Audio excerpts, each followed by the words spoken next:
chose was about transforming trauma sites into places of healing. And this is really important because these traumatic abandoned spaces hold a lot of historical and emotional weight for both individuals and community members.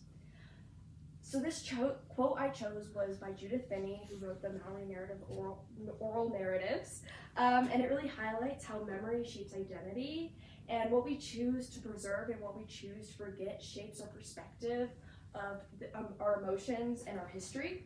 And then these abandoned traumatic spaces can carry shame, and remembrance can help bring back community dignity.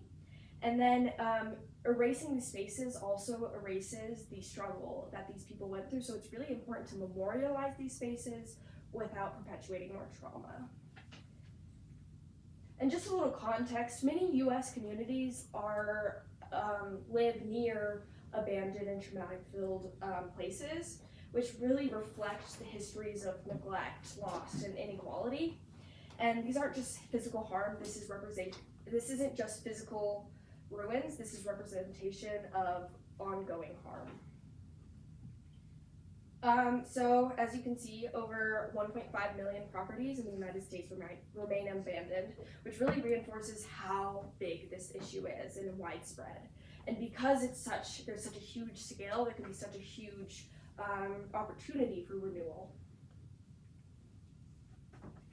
So here's some historical context. Disconnection can cause communities to be torn apart.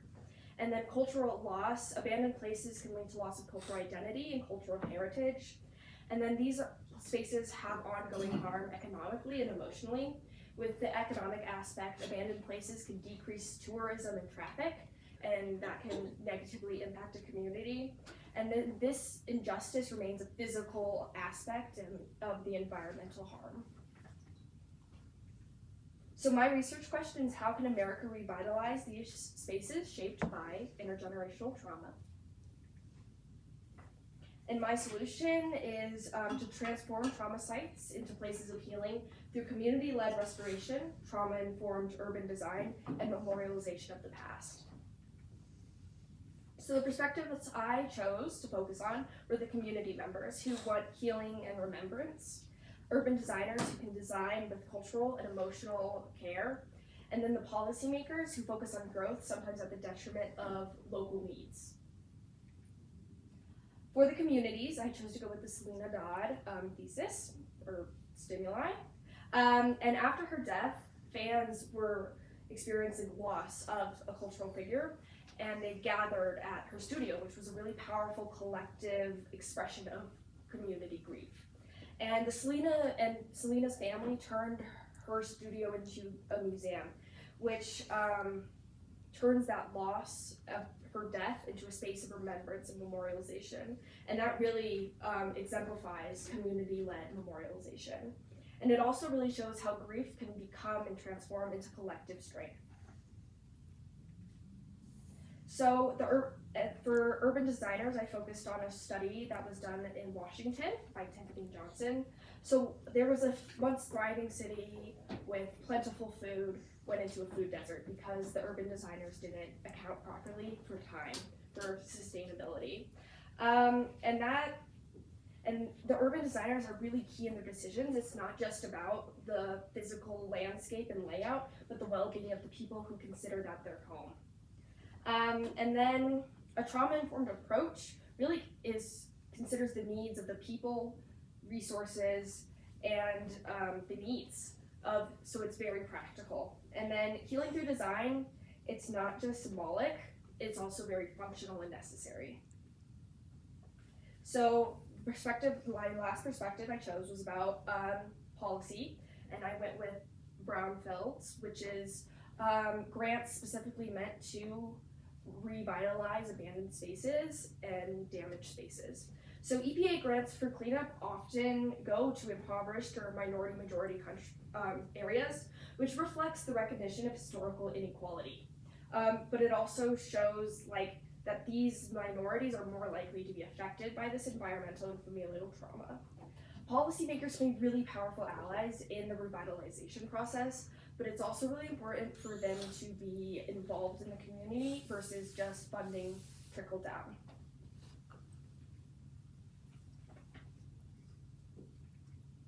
So some of the implications is it promotes healing. Restoring abandoned places helps communities process grief and reclaim personal and cultural identity. And then it honors history. Memorials and intentional designs create space for remembrance, not erasure. And then it can strengthen identity. These projects rebuild pride and connection within communities, and that can be really helpful as a tool with healing. And then this can be a great model for future projects similar with historical injustices and abandoned spaces. Others can use it as an example. Oh. And then for some of the limitations is there can be limited resources. These projects can be very, very expensive, and it's not always guaranteed to get the right funding. And then there's always a risk of gentrification with revitalization and renewal. There can be rising costs of living in these spaces, which can lead to displacement without the proper planning. And then community disagreement can also cause tension because not everyone views remembrance as a good thing. Not everyone views memorialization as a good thing. And then this can be a very slow process because it considers all the perspectives that are really important to include to be trauma informed. Real lasting change takes a lot of time. Healing doesn't happen overnight, and it can be hard to set those expectations for the community to have a slow process. So reviving trauma sites is more than just the buildings. It's about healing memory and reclaiming space. And then thoughtful community efforts can focus on turning pain into progress. Yeah. There's my references.